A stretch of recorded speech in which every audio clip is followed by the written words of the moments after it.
Bringing you the latest news from around the world, and here at home, I'm Sandro Ferdinando. And I'm Michaela Fernando. Now taking a look at a news received just a short while ago. The Gazette notification to prorogue Parliament has been sent to the government printer. Now, according to the chairman of the government printer, Ganga Khalpani, steps will be taken to issue the Gazette notification before midnight tonight. Adding further, she said the Gazette notification signed by President Gotabaya Rajapaksa was received a short while ago. We now move on to more headline-making news for today. Pakistan Minister of Foreign Affairs calls on President Gotabaya Rajapaksa. President invited to visit Pakistan. Asian Affairs Director General of the Ministry of Foreign Affairs of China also meets President Gotabaya Rajapaksa. President speaking to the Hindustan Times once again says that the Hambantota deal should be renegotiated. Is the rain the real and only reason behind the landslide in Bulletin that claimed the lives of 4 people? Will the general election be contested under the symbol of the flower bud or a common symbol? Sri Lanka nidahas pakse giwisuma kasang kala tiyena. Ee giwisuma no katitu karanna. Now Sri Lanka is yet again at the epicenter of focus in the global arena. To bring you a comprehensive report on this, we now cross over to Newsfirst Charlene Benedict, who is joining us live from the newsroom. Over to you, Charlene. Thank you very much, Michaela. Now, since the election of President Gotabaya Rajapaksa into office, all eyes have been on the new president and his activities. Of course, Minister of Foreign Affairs of Pakistan, Shah Mohammed, called on President Gotabaya Rajapaksa and several local representatives today. The Pakistani foreign minister arrived in the island last evening on board an aircraft of Sri Lankan Airlines.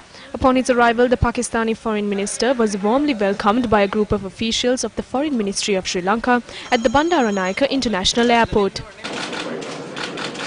Upon his arrival, the foreign minister is reported to have said that he had brought along a special epistle from Pakistani Prime Minister Imran Khan. The Pakistani foreign minister then called on his Sri Lankan counterpart, Minister Dinesh Gunawardena, at the Ministry of Foreign Affairs.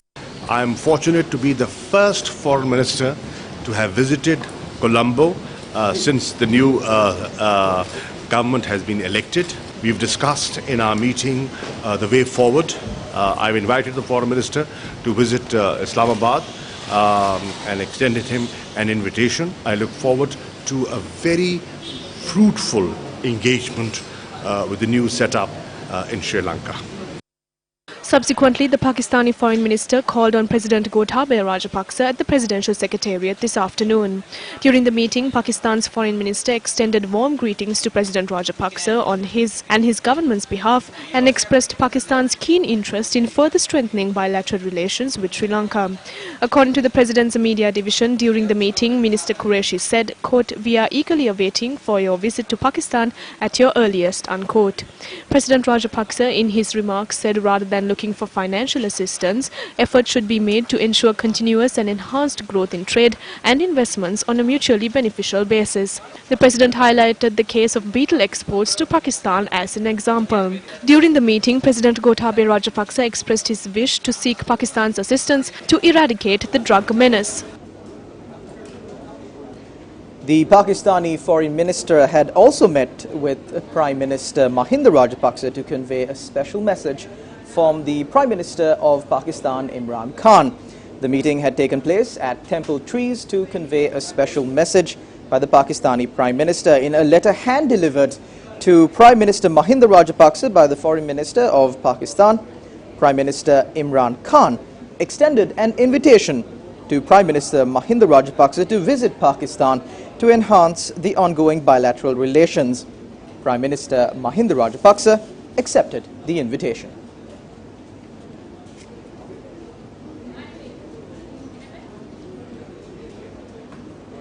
Now, in more high-profile meetings here in Sri Lanka, the High Commissioner of Canada and the visiting special envoy of the Chinese president met with newly elected President Gotabaya Rajapaksa today.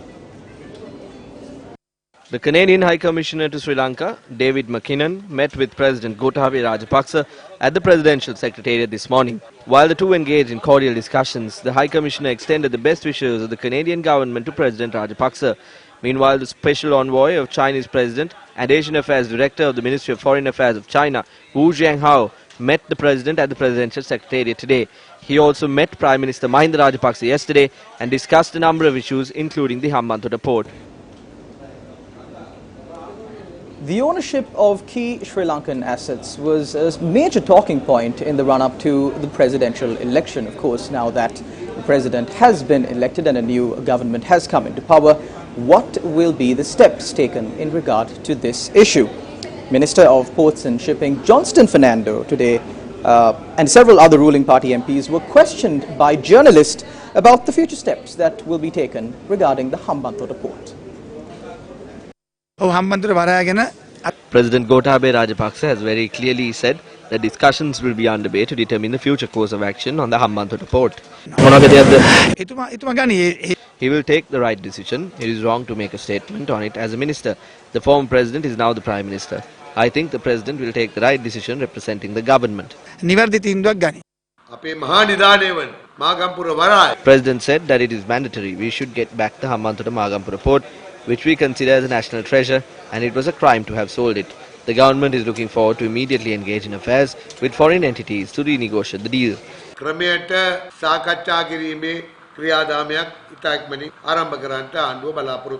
We will not only visit the Hambantota deal, because that the president has already expressed his views on that, because when we were in the opposition we were against any state resource being sold to any part of the world. So that will be revisited. Not only that, certain agreements which the previous government signed, likewise the Singapore agreement, likewise all the agreements will be reviewed, and we will discuss with the other counterparts to see how we could come out of certain traps which the previous government had on Sri Lanka. The previous government constantly criticized the Hambantota Magampura port, which was built during the Rajapaksa regime, as a white elephant. Thereafter, the Yahapalana government said that they would work with China in a joint venture to develop the port and reached an agreement with China establishing Hambantota International Port Group Private Limited on a 99-year lease. 85% of shares of that company is owned by China Merchants Port Holdings Limited. Also, 3 more ambassadors met with Prime Minister Mahinda Rajapaksa at Temple Trees this evening. American Ambassador to Sri Lanka, Elena Blitz, called on Prime Minister Mahinda Rajapaksa this afternoon. His Excellency Akira Sugiyama, Ambassador of Japan to Sri Lanka, also met with Prime Minister Mahinda Rajapaksa. The Prime Minister also met with Italian Ambassador to Sri Lanka, Rita Manella.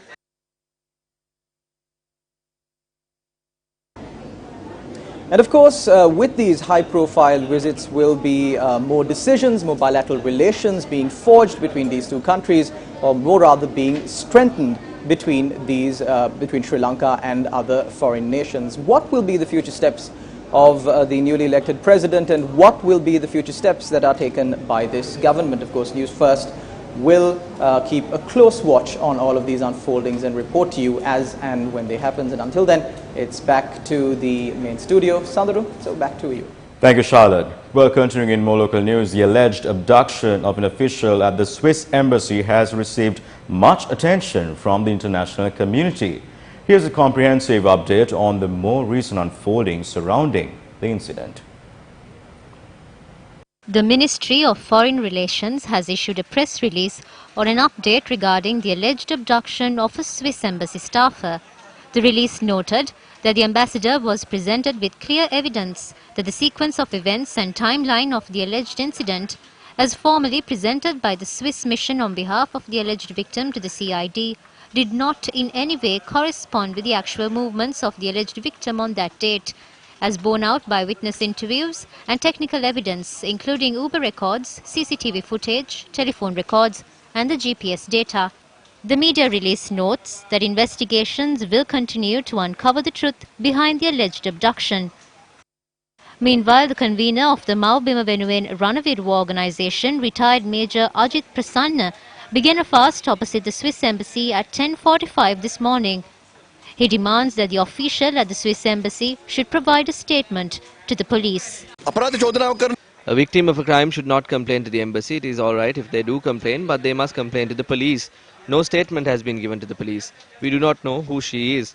It is the ambassador who narrates the story said to have been told by her. Investigations into what really happened reveal a different story. Why are they lying like this? They are preparing to bring false allegations against war heroes in Sri Lanka at the next Geneva sessions. So we demand that the police be allowed to conduct a just investigation into what really happened here. The General Secretary of the Ravana Ballet Organization, Venerable Ittakande Saddatissathero, and the General Secretary of the Sinhale Organization, Venerable Madille Panyalokathero, visited the location this evening.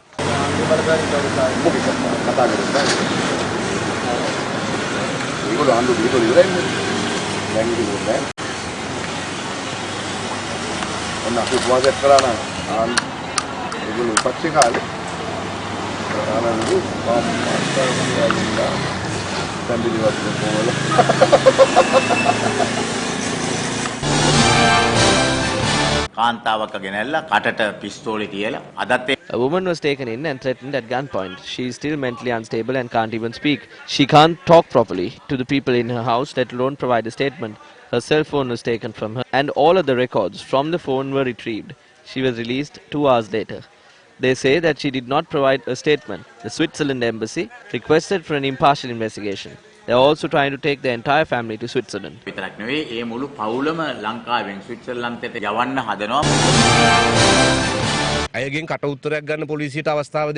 not allowing the police to record a statement from her. When the CCTV footage was checked, nothing like that had happened in that area during that time frame. The duty of the ambassador of Switzerland is to direct this woman, who is said to have faced this incident, to lodge a complaint at the police. Anyone can see that this is all fiction. The Swiss embassy gave protection to the CID officer named Nishanta and his entire family. He is the person who went after war heroes in the country. This is a story fabricated by them to bring disrepute to the country. We condemn this.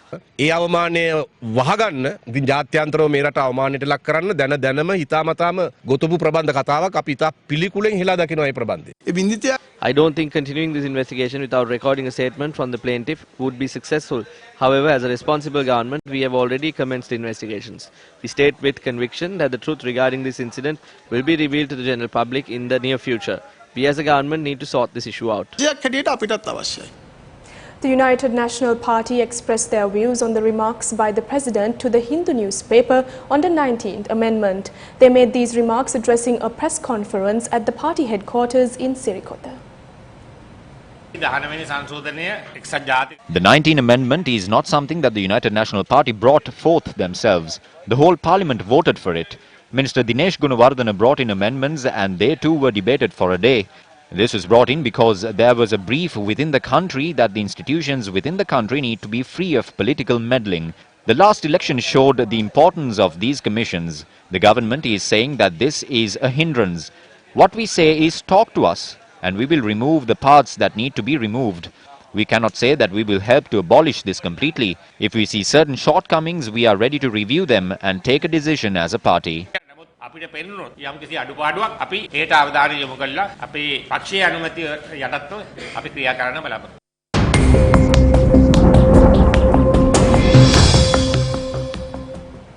The Geological Sciences Department of the University of Peradeniya states that the quarry maintained nearby may have been a causative factor that led to the landslide in Malapattava in Valapane that claimed 3 lives. Operations to retrieve the body of the boy that was trapped underneath the earth continued today as well. While the authorities continued to dig through the earth to find Kalanapathum, his parents and sister went on their final journey without him in the midst of the tears of the locals. 16-year-old Kalanapathum was set to sit for his ordinary level exams. En route to the funeral, the locals placed the bodies on the Padiyapalla main road in Valapane and carried out a protest. The locals alleged that although this looks like a natural incident, it is a result of erosion from the large-scale quarry. There is a political force looming here. They must stop this quarry and provide us an environment that we can live in. A highly influential minister owns about 10 acres here. My house has cracked as well. No steps have been taken yet. This quarry must be stopped immediately. The activities of this quarry were stopped in 2015 due to the opposition against it. It began again when the new council came into power. We did not support this quarry even when it started. We have informed the chairman of the Pradesh Sabha and he has told us that they have the required permits. Newsfirst on multiple occasions attempted to contact the chairman of the Bulletin Pradesh Sabha, Ajanta Hittatiya, who has accusations directed at him over this issue. Our efforts, however, proved futile. Today he arrived to pay his last respects to those who passed away. There were no indications that such an incident would occur in the Malapattawa area. By the looks of it, there is a high chance that the explosion at the quarry might have had something to do with what happened because the landslide occurred very close to the quarry. We have received information that the company operating the quarry had paid a certain amount of compensation to the families living in the area.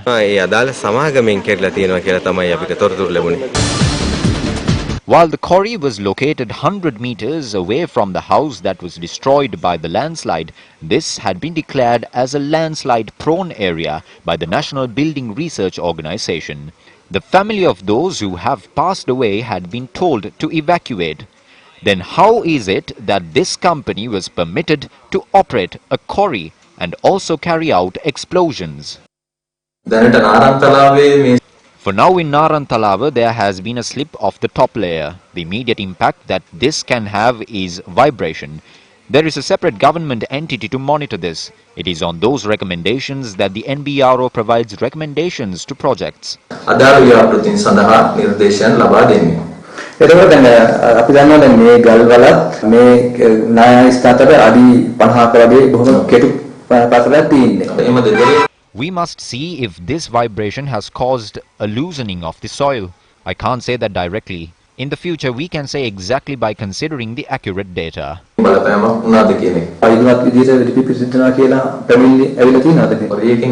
They came from a quarry and then carried out an investigation with the Geological Survey and Mines Bureau. Then they said that there was no such vibration. Not just here. If there is such a quarry, soil will get loose. Repeated explosions and the resulting vibrations causes this soil to loosen. Clay may have formed over time, so with incessant rains there may be downward pressure which leads to this kind of earth slips.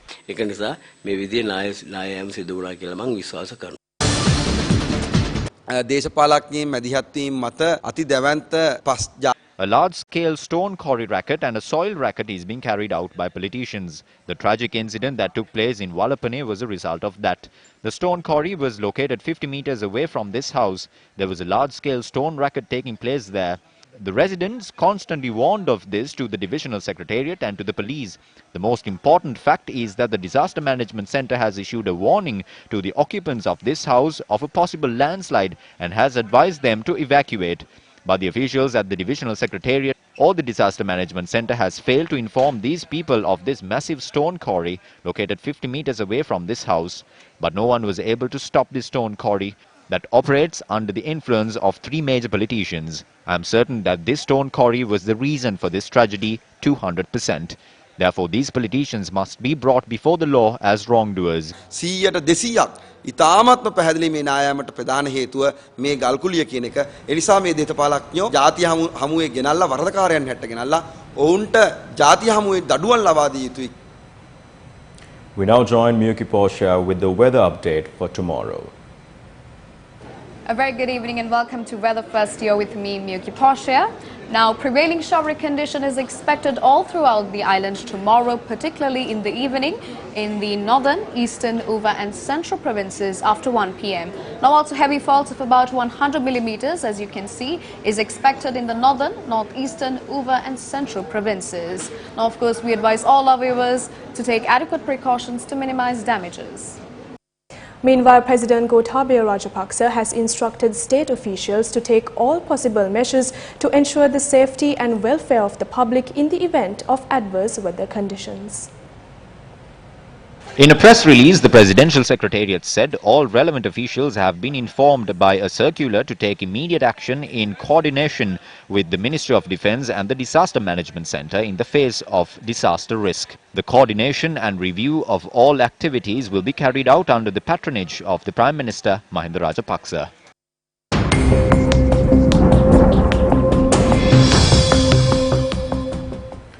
Will the ruling party contest the general election under the symbol of the flower bud or under a different symbol?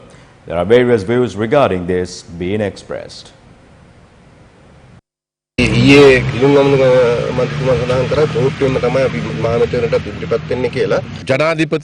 will be as discussed before the presidential election. Our presidential candidate to be brought forward under Pohottuwa and to use a common alliance with a common symbol for the general election. So we think we should stick to what we discussed already. Also, there is no need of change since the situation has not changed. Sri Lanka Freedom Party has signed an agreement, so whatever that will happen according to the agreement. We were a team before. This is not the correct time to implement any more agreements seeking posts. Anything should be done for the benefit of the party members. We could stay as two parties, yet we need to work towards one goal. We are hoping to work together and looking forward to sign an agreement to work towards that. We did sign actually. Now it is the time to do the rest. Meanwhile, General Secretary of the Sri Lanka Freedom Party, Dayasri Jayasekara, who was sworn in as the State Minister of Industries, has not yet assumed duties. Journalists today questioned the State Minister regarding this. There is no issue like that. There is no working space for me. That is the problem. After we find some working space, we will start working. Do not panic. The first thing that we wanted to do was to appoint Gotabaya Rajapaksa as the president so that we can stop the country from deteriorating any further. The strength needed to stop that was given to the Sri Lanka Freedom Party. Now, during the month of November this year, foreigners purchased 8.3 billion rupees worth of rupee-denominated treasury bills and bonds. Now, the stock of bonds held by foreigners have been steadily increasing over the week following more stable political environment. Meanwhile, the Colombo Stock Exchange too gained marginally by 1.5% during the past week, with its weekly turnover increasing by approximately 60% when compared to the previous week. However, despite the steady increase, foreign sales continued, with foreign investors selling nearly 2.6 billion worth of investments during the past week. The Hotels Association of Sri Lanka has welcomed the government's decision to grant export status to the tourism industry and its latest decision to reduce and simplify taxation. The Hotels Association of Sri Lanka in a statement said, quote, the tax cut is long overdue and hugely positive measures which the industry has been lobbying actively for in the past years, unquote. The statement added, quote, we urge the government to maintain this tax structure uninterrupted for a minimum period of 5 years so that the institutions and businesses can accomplish their plans, unquote. The THASL thanked the government for eliminating NBT and bringing down the VAT in line with the export industry. The statement added, quote, these are bold moves in the right direction. We were always told that the reductions of taxes to this extent could never be done. It is happening now and this will change the country's economy, unquote. Concluding their statement, the THASL said, quote, we applaud the President, Prime Minister and the government to continue on course to make the tax system simpler and competitive and urge the government to maintain the new reforms for a minimum period of 5 years, unquote. And with that, wrap up news for tonight. Thank you very much for joining. I'm Sandro Ferdinando. And I'm Michaela Fernando. Good night.